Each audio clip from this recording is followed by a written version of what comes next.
In this video, we're going to cover removing the head turn mech from a head turn talking skull. The first thing you're going to need is a Phillips screwdriver, a pair of side cutters, and a 332 Allen wrench. The first thing you're going to do is remove the two mounting screws that hold on the back of the skull to the mounting plate.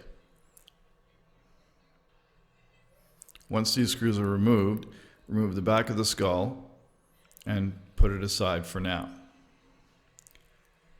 Next, you're going to remove the two plate mounting screws that hold the front of the skull to the plate. Once the screws are removed, open the jaw slightly about halfway, and then you'll be able to take out the plate. It just should slide out very easily.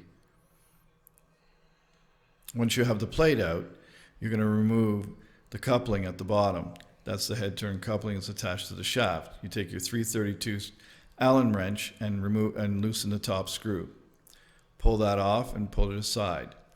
Now that that's off, you have the picotock, and then you have your head turn servo. So the first thing you're going to want to do is take your side cutters, and you're going to want to cut the cable tie that holds all the wires together. Be very careful not to cut any of the servo wires.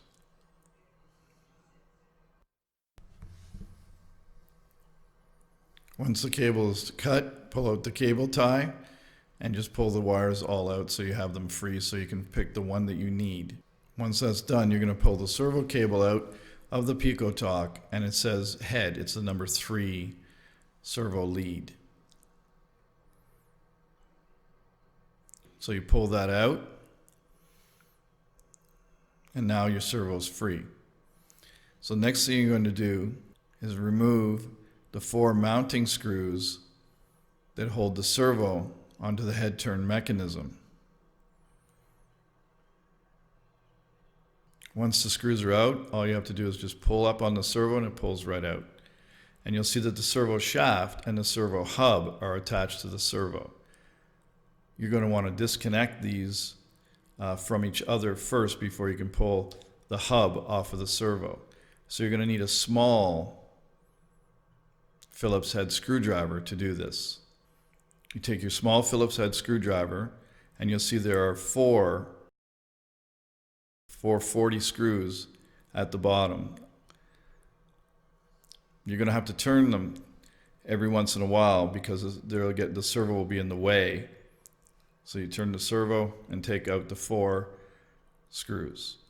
Once the screws are out, the servo shaft will just fall right off.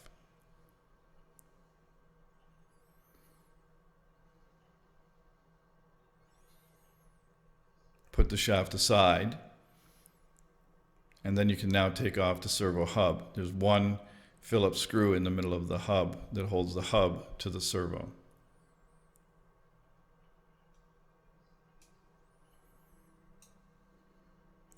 Once the screw is out, just slide off the hub, and now you're ready to install the new servo. And now you're going to want to take that servo and put the hub back onto the servo. Put the screw back in and tighten it down.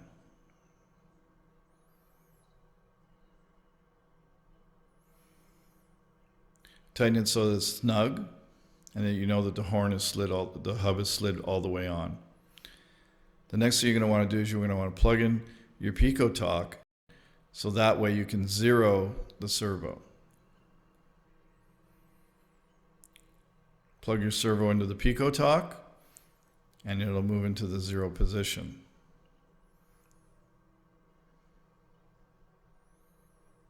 Once it's in the 0 position, you can unplug it and unplug the picotock.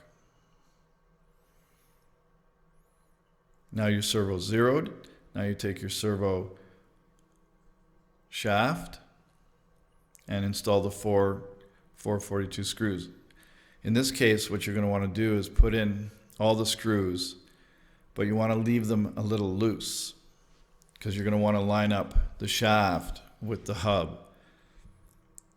What I like to do is I'll put in all 4 of them, tighten one screw down till I can still slide the shaft around on the hub until I can get it lined up completely, and I use my fingers to feel the sides of the hub and shaft to make sure they're completely lined up.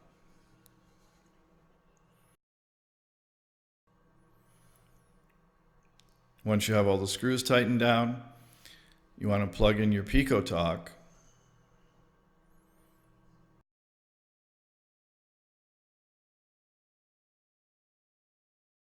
Plug the servo into the picotock and watch it turn to the 0 position.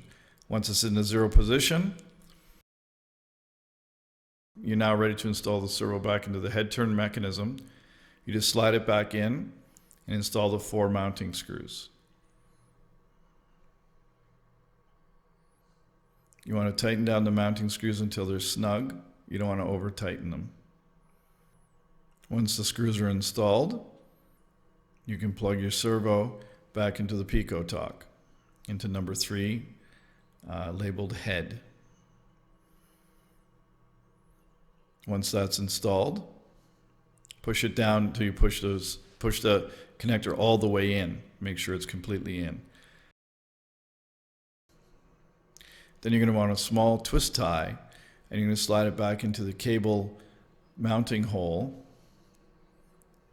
As you can see here, you slide it, there's 2 holes there. You slide it down from the top, and then at the bottom you take it, and then you slide it back up through.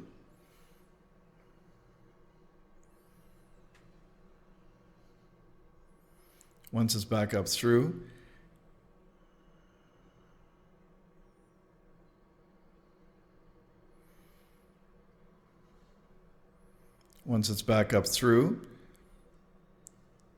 you take all your servo wires and you push them and you put them through the cable tie to make a nice neat bow of wires. That way they're not all floating around inside the head while it's moving around. So you just take the wires, slide them in, then you fold them over once. It's a bit of a tight fit in there, but it turns out to be nice and neat. Then you take your cable tie and you tighten them down.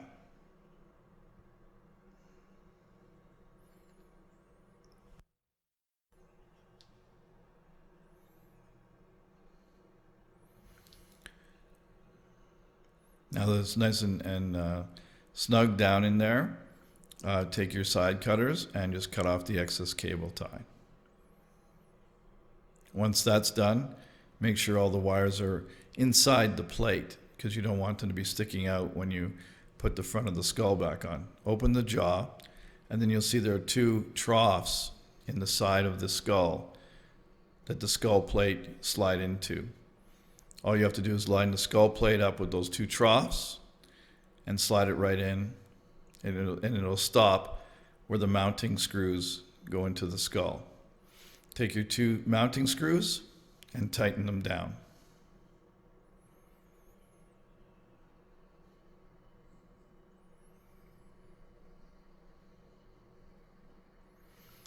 You just need to snug those down. They don't need to be over tightened.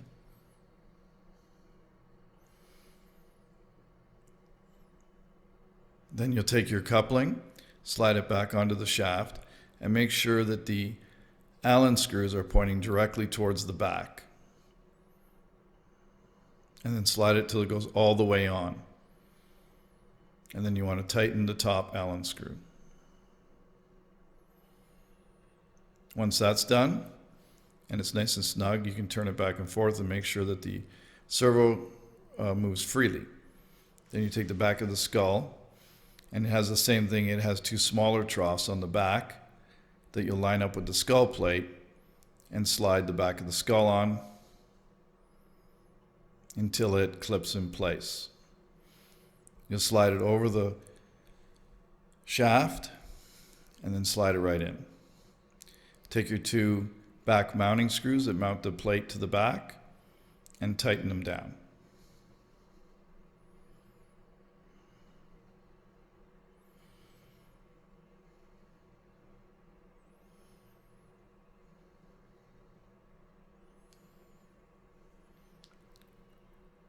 Once those screws are tightened down, you're all finished. You've now completed changing the head turn mechanism on a head turn talking skull. Thank you for watching.